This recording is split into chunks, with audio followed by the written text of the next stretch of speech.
ఏ మనుషుడును నువ్వు బ్రతికినంత కాలము నీ ఎదుట నిలువనేరడు. గాడ్స్ పవర్, దైవశక్తి. నిబ్బరం కలిగి ధైర్యంగా ఉందుము, దిగులు పడకము, జడేకము. నీవు నడుచు మార్గం అంతట్లో నీ దేవుడైన యెహోవా. మీకు కూడా చీకటి పరిస్థితులు ఉన్నాయా?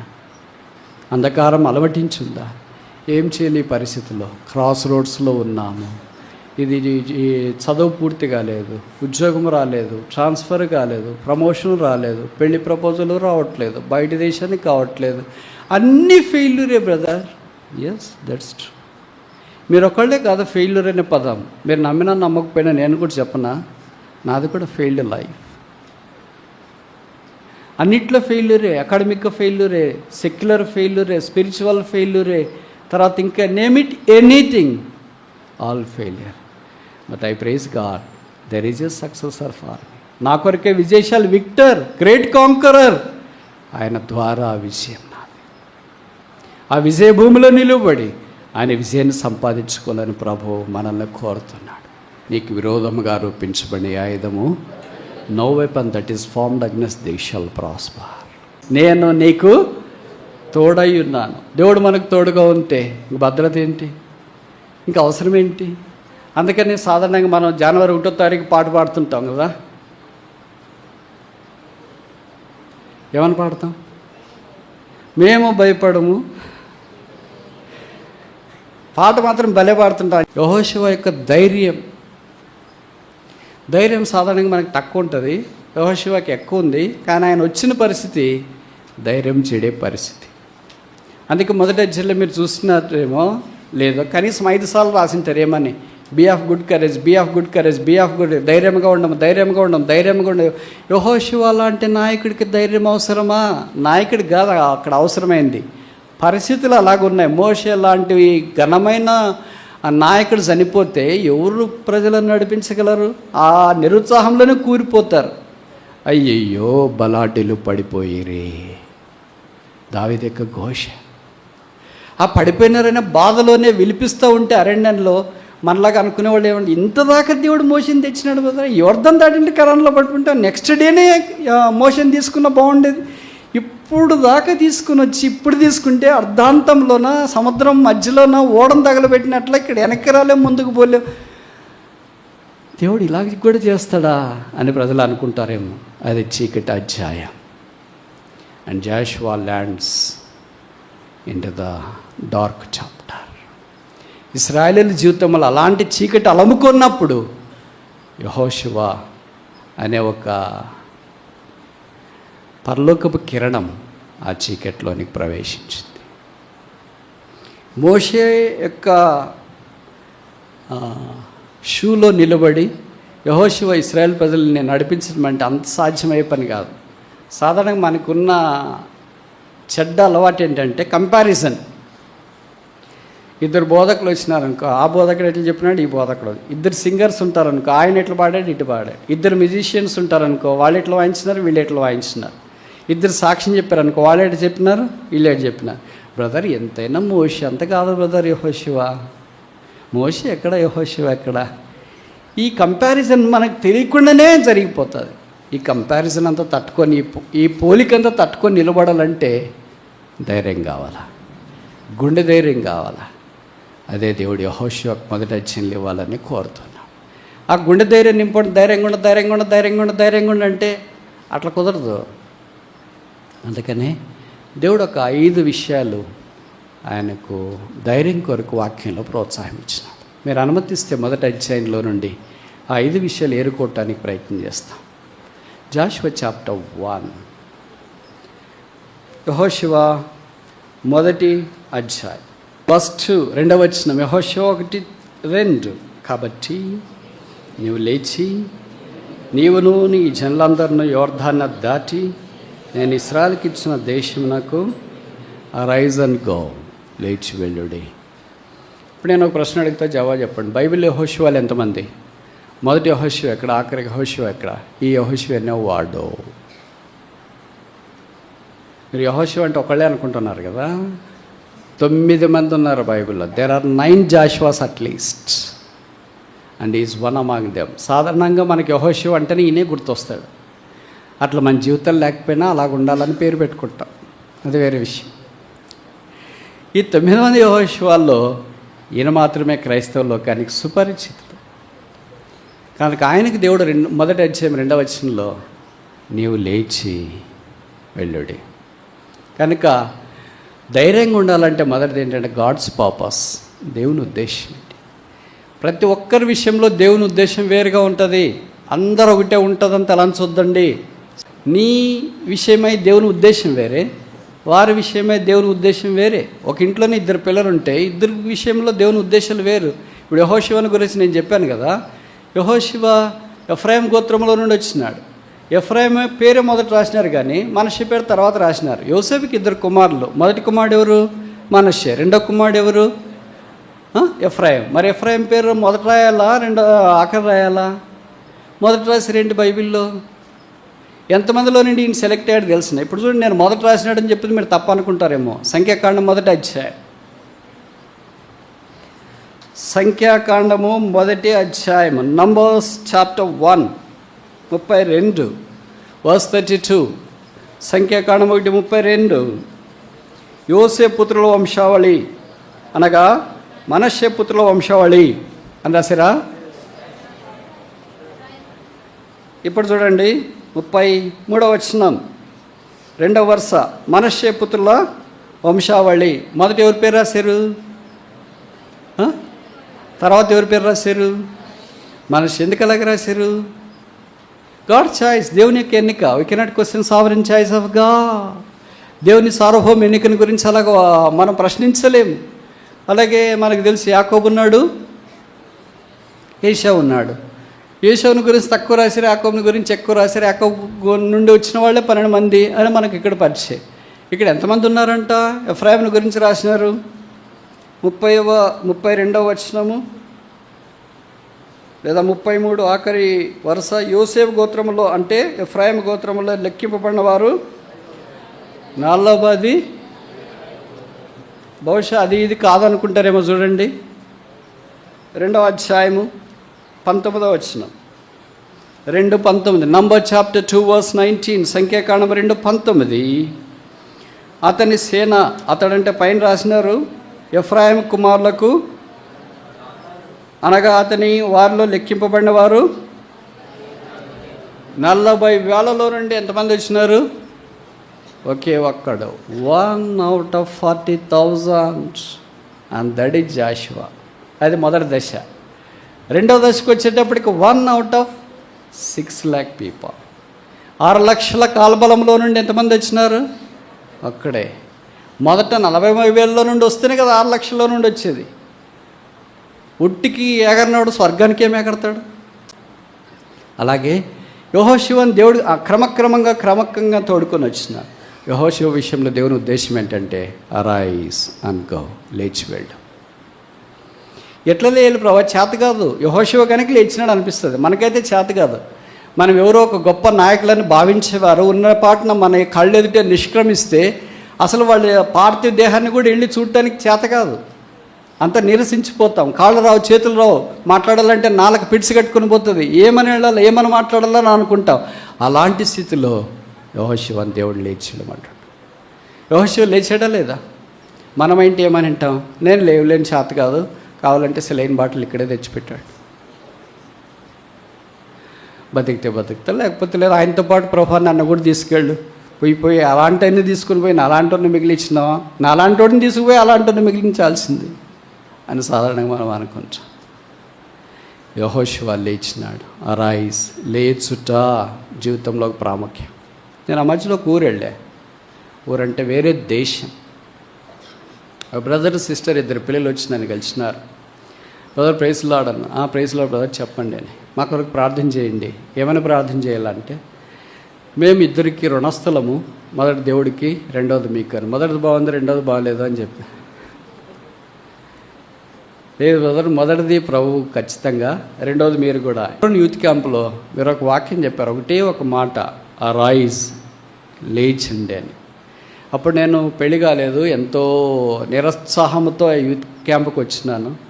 ఆ మాటలు విన్న తర్వాత ఇంక నేను ఇట్లుంటే బాగుండదని అనుకున్నాను. లేచినాను. నా చదువు ముగించుకోవటానికి ప్రభు సాయం చేసినాడు. తర్వాత ప్రభు ఉద్యోగం ఇచ్చినాడు, పెళ్ళయింది, పిల్లలైనారు. ఇప్పుడు ఈ దేశంలో ఉన్నాము. ఈ దేశ పౌరము సిటిజన్షిప్ కూడా మాకు వచ్చింది. మా కొరకు ప్రార్థన చేయండి. ఆ లేచుట అనేది ఆ దినాన్ని, లేకపోతే ఈ దినాన్ని ఈ దేశంలో నేను ఉండేవాడిని కాదేమో.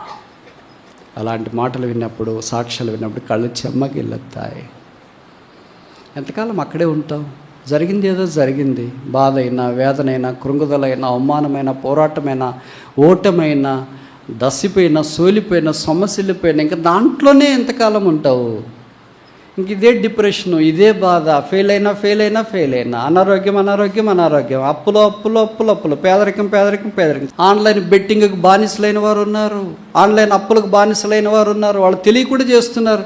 నాకు చాలా ఆశ్చర్యం వేసే, షాకింగ్, బిలీవర్స్ చేస్తున్నారు. ఏమంటే సరదాగా ఆరంభించినారు అది బెట్టింగ్ అనేది, గేమింగ్ అనేది. దాంట్లో ఇప్పుడు బయటికి రాకుండా ఆన్లైన్ అప్పుల్లో కూరుకున్నారు. ఆ అప్పులు ఎంత దాకా వచ్చినాయంటే తల్లిదండ్రులకు వాళ్ళు ఫోన్ చేసి అప్పించిన వాళ్ళు బెదిరించే స్థానానికి వచ్చిన తల్లిదండ్రులు ఇప్పుడు ఏం చేయలేక వడ్డీలు పెరిగిపోయి దిక్కు తెలియకుండా వారు కృంగిపోయి, నశించిపోయి, డసిపోయి వాళ్ళు మందిరం మానేశారు, వాళ్ళ పిల్లలు మందిరం మానేశారు. Small mistake costed much. ఇంతకుముందు మా దినాల్లో ఇవి లేవు. మా దినాల్లో వేరేవన్నీ ఉండే, సామాన్యంగా జరిగేది. ఇప్పుడు కొత్త వచ్చిన అంత ఆన్లైన్ బిలీవర్స్ కదా. ఇప్పుడు ఆన్లైన్ వచ్చేసినాయి. Online betting apps, online loan apps, online gaming apps, ఆన్లైన్లోనే వారు బంధించబడ్డారు. వద్దు, ప్రభు సెలవిస్తున్నాడు, అరైజ్. నీ విషయంలో దేవుని యొక్క ఉద్దేశం వేరుగా ఉంది. నువ్వు అక్కడే ఉంటే కుదరదు. లేచి, అరైజ్ అండ్ గో, లేచి వెళ్ళు. ఇది యెహోషువ గ్రంథంలో మరలా మనకు కనిపిస్తుంది. లేచి వెళ్ళకపోతే బైబిల్లో భక్తులు అంత గొప్పవారు కాలేరు. ఉదాహరణకి దేవుడు అబ్రహాంతో ఏమన్నాడు? ఆదికాండం 12:2 అరాయ్, నీవు. అబ్రహాం లేకుండా సరే ఇక్కడే ఉంటా, కావాలంటే ఇసుకరేణి వాళ్ళంతమంది, ఆకాశ నక్షత్రాల మంది, పిల్లలంతా ఇక్కడ మా భూమి అని ఎడుతుంది అనుకుంటే బహుశా ఆయనకు ఆ వాగ్దానం నెరవేరిండదు కాదా, ఆయన అక్కడే ఉండేవాడు. యాకోబుతో దేవుడు ఏమన్నాడు? నీవు లేచి. మోషేతో దేవుడు ఏమన్నాడు? నీవు లేచి. దావీదుతో దేవుడు ఏమన్నాడు? నీవు లేచి. ఇంకెంతమందితో ఇలాగ దేవుడు నువ్వు లేచి. తార్సవాడైన సౌలు రక్షణ పొందిన తర్వాత అపోస్తల కార్యాలు 9వ అధ్యాయంలో ఏమన్నాడు? నీవు లేచి. Very simple. నీవు లేచి. మీరు కాదు. వాళ్ళందరూ లేస్తే నేను లేస్తానొద్దు, వాళ్ళందరూ పోతే నేను పోతానొద్దు. నీ జీవితం వేరే. ఎప్పటికిక్కడే ఉండాలని అనుకోవద్దు. యోసేపు అలాగ అనుకునింటే ఐగుప్తు ప్రధానమంత్రి అయిండేవాడు కాదు. నెహమ్యా అలాగ అనుకునింటే సూషోను కోటలో ఉండేవాడు కాదు. ఎస్తేర్ అలాగ అనుకునింటే రాణి అయిండేది కాదు. రూత్ అలాగ అనుకునింటే యేసుప్రభు వంశావళిలోనికి వచ్చిండేది కాదు. దానియేలు అలాగ అనుకునింటే ప్రధానమంత్రి అయిండేవాడు కాడు. తార్సోలైన సౌలు అలాగ అనుకునింటే ఇది నన్ను అన్ని జనులకు వాక్యం ప్రకటించే గొప్ప ప్రవక్త అయిండేవాడు కాదు. భక్సింగ్ గారు అలాగే అనుకునింటే ఇది నన్ను దేవుని వాక్యం వెలుగు మన దగ్గరికి వచ్చిండేవాళ్ళు కాదు. నువ్వు లేస్తే ఎన్ని ఆశీర్వాదాలు ఉన్నాయి తెలుసా. కానీ విచిత్రం ఏంటంటే లైట్ లేదు. మనమేమి యోసేపులు కాదు, మనమేమి ఎస్తేర్లు కాదు, మనమేమి రూతులు కాదు, మనమేమి దానియేలు కాదు. This is true. మనమేమి నెహమ్యాలు కాదు. అయితే యోసేపు దేవుడు చనిపోలేదు, ఎస్తేర్ దేవుడు చనిపోలేదు, దావీదు దేవుడు చనిపోలేదు, నెహమ్యా దేవుడు చనిపోలేదు, దానియేలు దేవుడు చనిపోలేదు, పౌలు దేవుడు చనిపోలేదు, భక్సింగాడు దేవుడు చనిపోయి సజీవుడై ఉన్నాడు. ఇలాంటి వారిని కాపాడిన దేవుడు మనల్ని కాపాడా. యెహోషువ ఏమన్నాడంటే నేనును నా ఇంటి వారును, ఇంట్లో వాళ్ళని కూడా కలుపుకున్నాడంటే ఇంట్లో వాళ్ళకు కూడా ఆయన యేసును పరిచయం చేసి, మీ పిల్లలు not local, they are global. మీరు అనుకుంటున్నారు మా పిల్లలు లోకల్ తెలంగాణ, ఇంక ఇక్కడ చాలా. ఎవరు చెప్పారు? Every believer is not local, is a global. Because God is global, Bible is global, church is global. How come you be a local? దేవుడు గ్లోబల్ అయిన తర్వాత, సంఘము గ్లోబల్ అయిన తర్వాత, బైబిల్ గ్లోబల్ అయిపోయిన తర్వాత, దేవుని ప్రజలు గ్లోబల్ అయిన తర్వాత నువ్వు లోకల్ ఎట్లయితావు? యెహోషువ విషయంలో దేవుడు అలాగ సహాయం చేసినాడు. God's purpose. నువ్వు లేచి వెళ్ళు. యెహోషువ లేచి వెళ్ళాడు. రెండవది చూస్తామా? యెహోషువ మొదటి అధ్యాయం. జాషువా చాప్టర్ 1, యెహోషువ మొదటి అధ్యాయం. యెహోషువ మొదటి అధ్యాయం 3వ వచనం. Jashuva chapter 1 verse 3. యెహోషువ 1:3. నేను మోషేతో చెప్పినట్లు మీరు అడుగుపెట్టి ప్రతి స్థలము మీకు మోషే మోషే మోషే అని పదే పదే రాసినారని చెప్పాను కదా, ఇక్కడ కూడా రాస్తున్నా. మోషేతో చెప్పినట్లు మీరు అడుగుపెట్టి ప్రతి స్థలము గాడ్స్ ప్రామిస్. దేవుని ఉద్దేశంలో ఉన్నప్పుడు దేవుని వాగ్దానాలు మనకిస్తాడు. మనం ఆయన ఉద్దేశానికి వెలపటుండి ఈ వాగ్దానం నాకే అనుకుంటే జరగదు. ఊరికి అలాగ అనుకొని జనవరి 1 రోజు వాగ్దానం తీసుకొని ఈ వాగ్దానం ప్రభు నాకు ఇచ్చినాడు అని అనుకుంటే అటు కాదు. అసలు are you in the God's purpose, then only God's promise. అప్పుడు మాత్రమే దేవుని యొక్క వాగ్దానం వస్తుంది. ఈ వాగ్దానం ఏంటి? Every place that the foot of your feet shall tread upon that have I given unto you. నువ్వు అడుగుపెట్టి ప్రతి స్థలము నేను నీకు ఇచ్చుచున్నాను. తెలుగులో రాశారు. ఇంగ్లీష్లో ఏం రాశారు తెలుసా? ఇచ్చేసి ఉన్నాను. పాస్ట్ టెన్స్, గత కాలాన్ని గురించి అప్పుడే రాసేశారు. ఐ హ్యావ్ గివన్ యూ, నేను ఇచ్చి ఉన్నాను. నేను కొత్తలో రక్షణ పొందిన తర్వాత వాగ్దానం తీసుకుంటే ఈ వాగ్దానం నాకు వచ్చింది. నేను అనుకున్నా ఇంక నేను ఏ ఊరికి పోయినా కనీసం ఒక ఫ్లాట్ అన్న ఉంటుంది, ఒక ఫ్లాట్ అన్న ఉంటుంది అనుకున్నా. విచిత్రం ఏంటంటే ఇప్పటికీ ఉద్యోగం ఇన్నేళ్ళ నుండి చేస్తున్నాను, ఒక ఫ్లాట్ లేదు, ప్లాట్ లేదు. సామాన్యంగా ఉద్యోగం చేసేవాళ్ళు, చిన్న చిన్న టీచర్లు ఉద్యోగాలు చేసేవాళ్ళు ఇన్నిన్ని కొనుక్కున్నారు. నాకు ఆశ్చర్యం వేస్తుంది. విశ్వాసం గురించే మాట్లాడుతాను, అవిశ్వాసం గురించి మాట్లాడట్లేదు. మంచిది, కొనుక్కోండి, ఇంకా ఎక్కువైతే ఇంకెక్కువ కొనండి. అలాంటి వాళ్ళని పోయి నేను అడుగుతుంటా, బ్రదర్ ఈ విజయరహస్యం ఏమిటి? మీరు ఇన్ని ఫ్లాట్లు కొన్నారు, ఇన్ని ఫ్లాట్లు కొన్నారు, ఇన్ని కొన్నారు, నేను ఇంకా ఉద్యోగం చేస్తూనే ఉన్నా, నేను ఒక్కటి కూడా కొనలేకపోతున్నానంటే వాళ్ళు ఏం చెప్తారు తెలుసు? అంత ప్రభుదయ బ్రదర్. నేనంటాను మరి ఎందుకు ఆ ప్రభుదయ నాకు లేదు? ఎందుకు ఆ ప్రభుదయ నాకు లేదు? నేను కూడా ఆయన సేవిస్తున్నాను కదా, నేను కూడా రక్షణ పొందినాను కదా.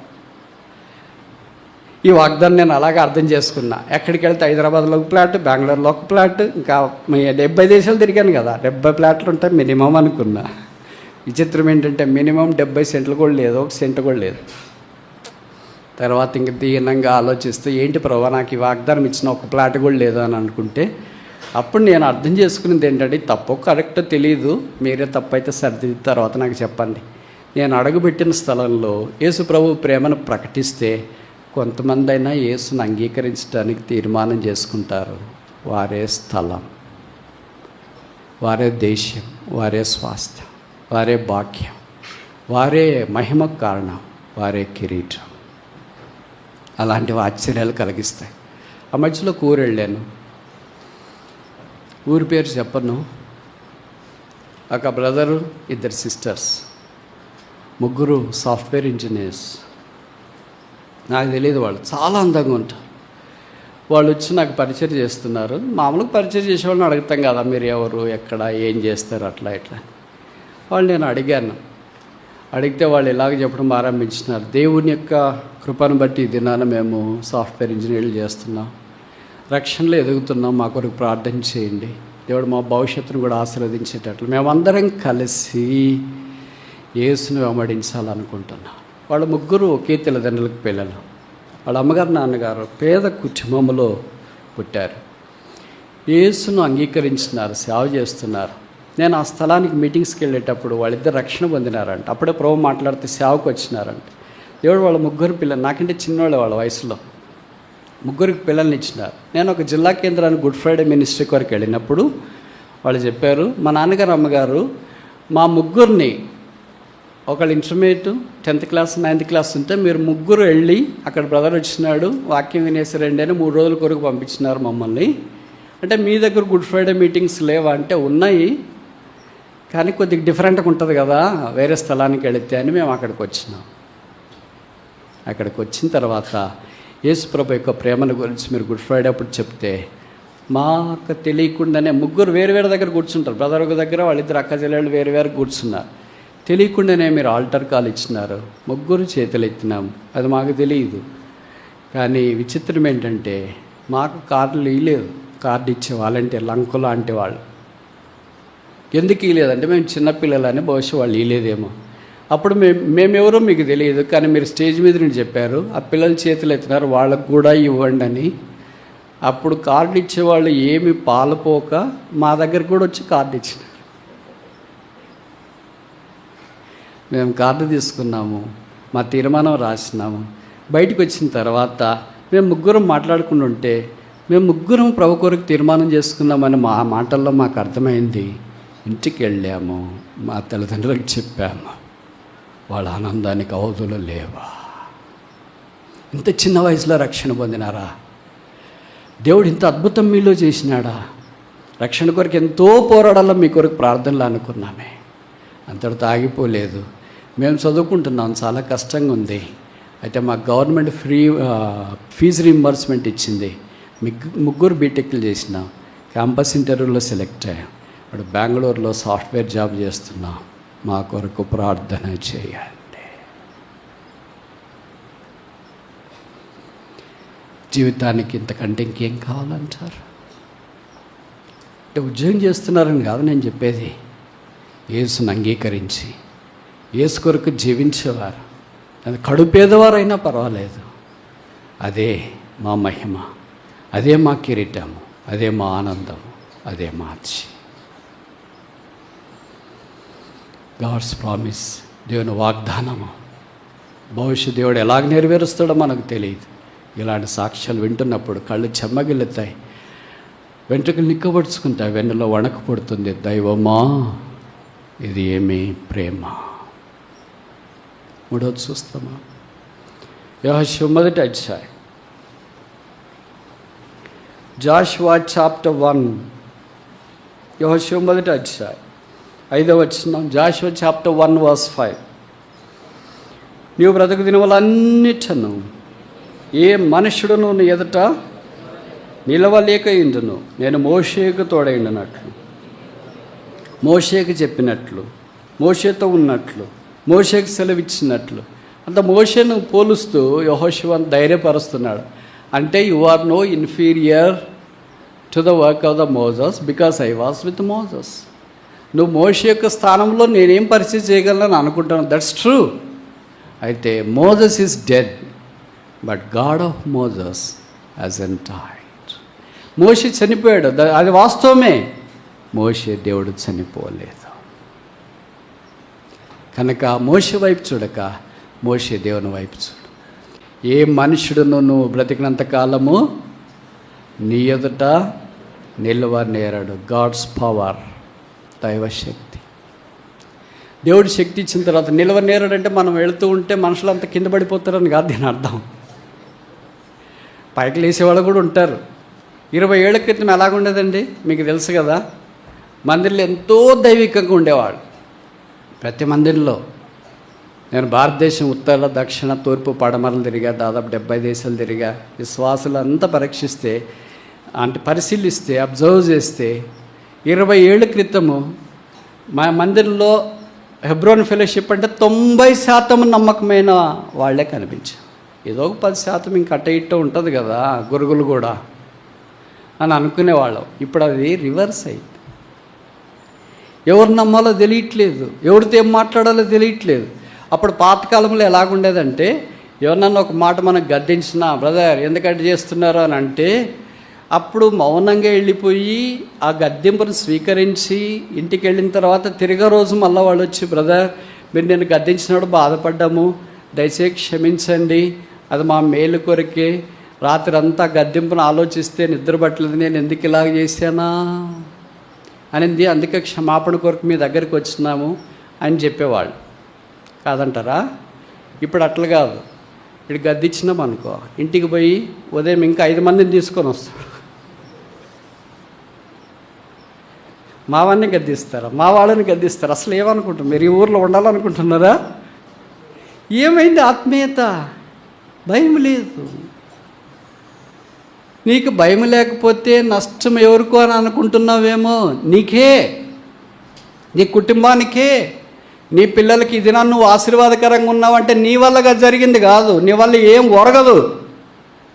నీ తల్లిదండ్రులు, వారి తల్లిదండ్రులు నీ పితరుల యొద్ద నుండి నీకు వచ్చిన నీ ఆశీర్వాదపు యొక్క సంపద ఇది నన్ను మనం అనుభవిస్తున్నాం. ఇప్పుడు నీ ద్వారా తరతరాలకు రాబోయే సంపద అనుభవించాలంటే నువ్వు ఇట్లుంటే కాదు. 4 తరాలకు భవిష్యత్ నీ ద్వారా నష్టం కలగొచ్చేమో, బైబిల్లో రాసిరన్నమాట. కానీ అలాగుండొద్దు. నీతిమంతులు కొట్టుట అభిషేకం, వారు గద్దించుట ఉపకారం, అలాంటిది నేను తోసివైకుందను గాక. వట్టికి గద్దించరు కదా, వట్టికి ఇబ్బంది పెట్టరు కదా, వట్టికి కాదన్నారు కదా, ప్రోత్సాహం కొరకు చెప్తూనే ఉంటాం కదా. మాలాంటి వాళ్ళు కూడా చెప్పినా మీరు అలాగే తీసుకుంటే ఇంకెవరు చెప్పాలా? టీచర్ తప్ప విద్యార్థులకి ఎవరు చెప్పగలరు? దారిని పోయే వాళ్ళు చెప్తారా? ఇప్పుడు చూడండి, మీరు నా క్లాస్లో ఉన్నారనుకో, నేను టీచర్ని బేసికల్గా. మా క్లాస్లో స్టూడెంట్స్, ఎంఎస్సి స్టూడెంట్స్ 20 మంది ఉన్నారనుకోండి. ఏంటి అడగ చేస్తున్నారా అనేటట్టు సెట్ అవుతాడు. ఏంటమ్మాయి వాళ్ళు సెట్ అవుతారు. నీళ్ళు తీసుకున్నారంటే తాగటానికి సెట్ అవుతారు. లేకపోతే నీ నోట్బుక్ తీసుకునిరా, ఏం రాసినావు అంటే భయంతో అట్లా వస్తారు. అదే నేను బజార్ దౌరోడ్డమ్మడి పోయి వాళ్ళు చెప్పాను అనుకో, మీరు నోట్బుక్ తీసుకురా అంటే ఎవరైనా. ఆ క్లాస్లో నా విద్యార్థి అయితే నేను చెప్పిన మాటకి విలువిస్తాడు, నేనంటే భయం ఉంటుంది. ఆయన కూడా నా విద్యార్థి కనుక నేను అలా గట్టిగా మాట్లాడతా. బయట వాళ్ళతో ఇలాగ మాట్లాడతా అలాగా. దాన్ని పోయే వాళ్ళందరితో చెప్తామా? దాన్ని పోయే వాళ్ళందరిని అంటామా? మీరు దేవుని మందిరంలో ఉన్నారు కనుక, దేవుని ప్రజలు కనుక, ఒక కుటుంబం కనుక మీతోనే గట్టిగా మాట్లాడతాం. మీతో కాకుండా ఎవరితో మాట్లాడగలము? అది మీతో మాట్లాడుతున్నాం కనుక మీరు మిమ్మల్ని దర్శించి భద్రపరిచి కాపాడి సిద్ధపరిచి భవిష్యత్ తరాన్ని కొరకు దేవుడు వాడుకునేవారిగా చేస్తాడు. Who is next? మా తర్వాత ఎవరు? మీరు కదా. మోషే తర్వాత యెహోషువ ఉన్నాడు కదా, ఏలియా తర్వాత ఎలీషా ఉన్నాడు కదా, దావీదు తర్వాత సొలొమోను వచ్చాడు కదా, యెషయా తర్వాత ఇర్మీయా వచ్చాడు కదా, పౌలు తర్వాత తిమోతి లాంటి వాళ్ళు వచ్చారు కదా. మరి who is next after this generation? మా తరం తర్వాత వచ్చే తరం ఎవరు? మీరే స్తంభాలు. మీరు అది తీసుకోలేకపోతే, మీరు ఆ శిక్ష తీసుకోలేకపోతే, మీరు ఆ క్రమశిక్షణ అంగీకరించకపోతే, మీరు ఆ ఉపదేశం పొందకుండా ఉంటే, మీరు దానికి అంగీకరించకపోతే, విధేయులు కాకపోతే దేవుడు ఎలాగ ఆశీర్వదిస్తాడని మీరు అనుకుంటారు. Submission, humility is a ground for all the blessings to grow. విధేయత కలిగి ఉండడం, తగ్గింపు కలిగి ఉండడం, ఆశీర్వాదాలు మలవటానికి మంచి నేల. ఈ నేల లేకపోతే ఆశీర్వాదాలు ఎన్ని విత్తినా అవ్వమాలం. అది మీరు ఇంట్లో కావచ్చు, క్లాసులో కావచ్చు, ఇలాగ దైవ మందిరాల్లో కావచ్చు, మీరు పనిచేసే స్థలాల్లో కావచ్చు, ఎక్కడైనా కావచ్చు. యెహోషువ దేవునికి అలాగున్నట్లు వాక్యం మనం చూస్తాం.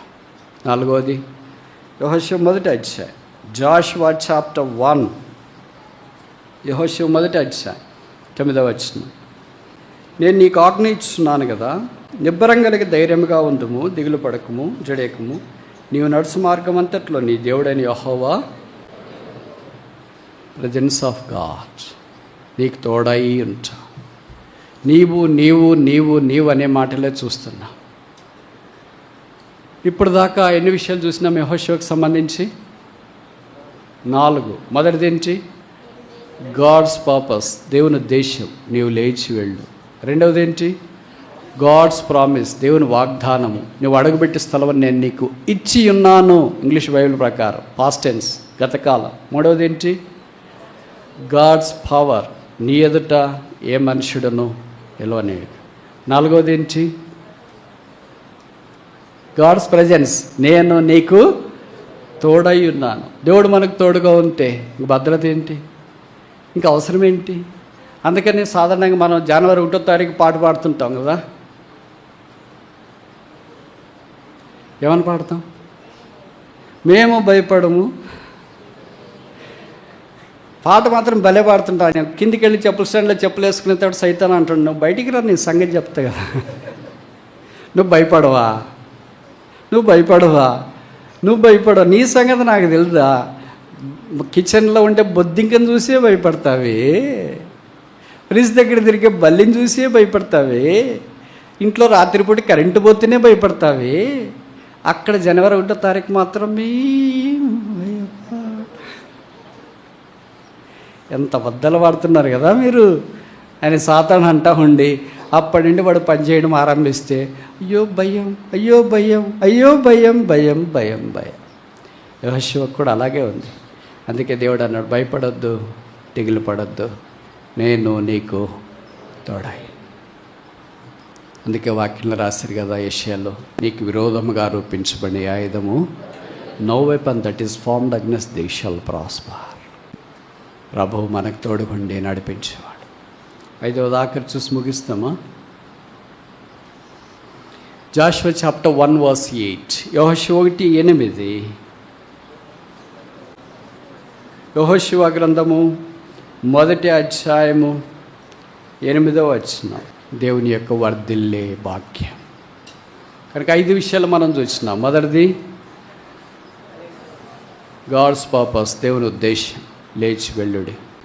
రెండవది దేవుని వాగ్దానము, నీవు అడుగుపెట్టి ప్రతి స్థలం నేను నీకు ఇచ్చినాను. మూడవది ఏ మనుషుడును నీ ఎదుట నిలవనేరడు, గాడ్స్ పవర్. నాలుగవది గాడ్స్ ప్రజెన్స్, దైవ సన్నిధి, నేను నీతో కూడా ఉండేది. 5వది ఆఖరిది గాడ్స్ ప్రాస్పరిటీ, నీ వర్ధిల్లత. ఇప్పుడు ఆ యేసునందు విశ్వాసం నుంచి మనము ముందుకు సాగిపోవాలని కోరపడతాం. మీకు కూడా చీకటి పరిస్థితులు ఉన్నాయా? అంధకారం అలవటించుందా? ఏం చేయాలి ఈ పరిస్థితుల్లో? క్రాస్ రోడ్స్లో ఉన్నాము. ఇది చదువు పూర్తి కాలేదు, ఉద్యోగం రాలేదు, ట్రాన్స్ఫర్ కాలేదు, ప్రమోషన్ రాలేదు, పెళ్లి ప్రపోజల్ రావట్లేదు, బయట దేశానికి కావట్లేదు, అన్నీ ఫెయిల్యూరే బ్రదర్. Yes, that's true. మీరు ఒకళ్ళే కాదు ఫెయిల్యూర్ అనే పదం. మీరు నమ్మినా నమ్మకపోయినా నేను కూడా చెప్పనా, నాది కూడా ఫెయిల్డ్ లైఫ్. అన్నిట్లో ఫెయిల్యూరే, అకాడమిక్ ఫెయిల్యూరే, సెక్యులర్ ఫెయిల్యూరే, స్పిరిచువల్ ఫెయిల్యూరే, తర్వాత ఇంకా name it anything, all failure. But I praise God, there is a successor for me. నా కొరకే విజయశాలి, విక్టర్, గ్రేట్ కాంకరర్, ఆయన ద్వారా విజయం నాది. ఆ విజయ భూమిలో నిలువబడి ఆయన విజయాన్ని సంపాదించుకోవాలని ప్రభువు మనల్ని కోరుతున్నాడు. ఇదంతటికీ ప్రార్థన ద్వారా సాధ్యమవుతుంది. మీరు ప్రేయింగ్ హ్యాండ్స్ అనే ఫోటో చూసినారు కదా, ఇట్లా ప్రార్థన చేసి. దాదాపు ప్రతి క్రైస్తవుని ఇంట్లో ఇలాగుంటుంది. ఆ కథ చెప్పి నేను ముగించిన. అదొక దేశం, పేరు జర్మనీ. ఆ జర్మనీ దేశంలో ఒక దంపతులు ఉన్నారు. వాళ్ళకి ఎంతమంది పిల్లలంటే మీరు షాక్ అవుతారు. మీకు ఎవరికి అంత ఉండరు, యాకోబుకు కూడా లేరు. 18 మంది, 18. అలాగే ఈ దినాల్లో కూడా 18 మంది పిల్లలు కానీ వాళ్ళు ఉంటే ప్రభుకు స్తోత్రాలు.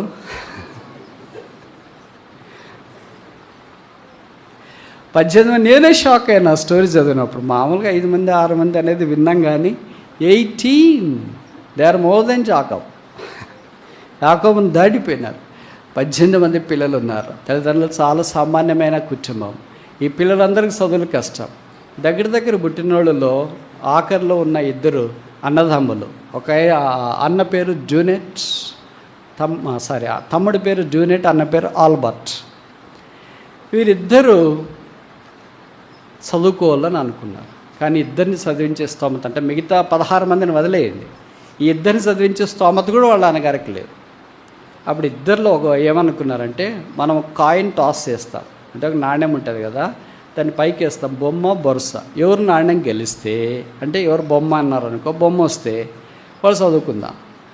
ఎవరిది ఓడిపోతే టాస్లోన వాళ్ళు కష్టపడి పనిచేసి చదివేవాళ్ళని చదివించారు. మనమైతే అలాగ అనుకుంటామా?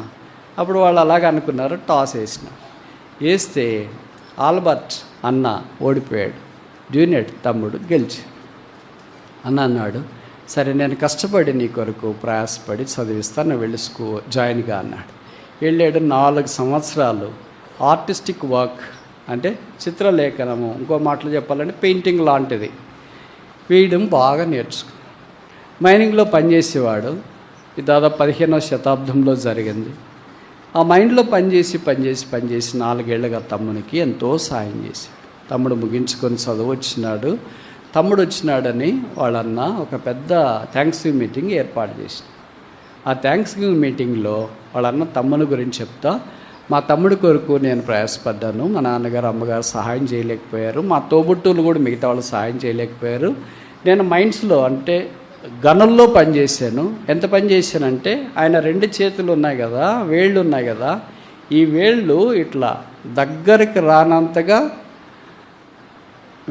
ఈ 2 చేతుల్లోని వేళ్లలో ప్రతి ఎముక ఇరిగిపోయిందంట. Every bone was broken in 10 fingers. ఈ 10 వేళ్లలో ప్రతి ఎముక ఇరిగిపోయింది పనిచేసి. అందుకని ఇట్లా కరెక్ట్గా ఇట్లా ఉండదు. ప్రేయింగ్ హ్యాండ్స్ అంటే ఇట్లా ఉంటుంది, అంటే చేతులు దగ్గరికి రానట్లుగా కనిపిస్తాయి. మా తమ్ముడి కొరకు ఇలాగ నేను ప్రయాసపడ్డాను. నేను మా తమ్మునికి ఏమీ లేను, ఈ నా 2 చేతులే మా తమ్మునికి ఇస్తాను. వాళ్ళ తమ్ముడు లేచి నిలబడ్డాడు. ఉదయం ద్రవ్యభవించింది. మా అన్న ప్రేమకు నేనేమి ఇచ్చి రుణం తీర్చుకోలేను. కానీ ఆ 2 చేతులే లేకపోయింటే ఇది నేను ఇక్కడ ఉండేవాడిని కాదేమో అని అందరూ చూస్తున్నాగానే, చిత్రలేఖనంలో చాలా ప్రఖ్యాతి కదా, ఒకే ఒక పేపర్ మీద వాళ్ళన్నీ ఇలాగ 2 చేతులు పెట్టింటే ఆ 2 చేతులు డ్రా చేసినాడు, వేలం వేసినారు. జర్మనీ దేశంలో అంతకుముందు ఎప్పుడూ పాడనంత వేలం ఆ 2 చేతులకు వచ్చింది బొమ్మకి. ఆ వేలం వేసిన తర్వాత ఆ చిత్రపటం యొక్క డబ్బులు వాడు అన్నకి ఇచ్చినాడు. అన్న చేతుల్లో కూడా పట్టుకోలేకపోతున్నాడు. అలాగ చేతులు వేసిన తర్వాత వాళ్ళని లోకాన్ని విడిచిపెట్టాడు. తమ్ముడు డ్యూనెట్ గొప్ప చిత్రకారుడయ్యాడు. ఆయన జీవించిన దినాల్లో జర్మనీ దేశంలో ఆయన మించిన చిత్రకారుడు లేడు. ముగించక మనపు మన పరలోకపు యేసు మన కొరకాయ అన్న చేతులు మాత్రమే తమ్ముడికి ఇచ్చినాడు. యేసు మన కొరకై శిలువలో తలనిచ్చినాడు, ముఖాన్ని ఇచ్చినాడు, చేతుల్ని ఇచ్చినాడు, దేహాన్ని ఇచ్చినాడు, ప్రక్కనిచ్చినాడు. ఆ శిలువలో తాను అర్పించుకున్నాడు. అక్కడే రక్తం కార్చి ప్రాణం ఇచ్చినాడు. ఇప్పుడు ఆ యేసు ఏంటంటే, what shall you give for me, నా కొరకు నువ్వేమి ఇస్తావా? జవాబేంటి? మోకరించండి, ప్రార్థన.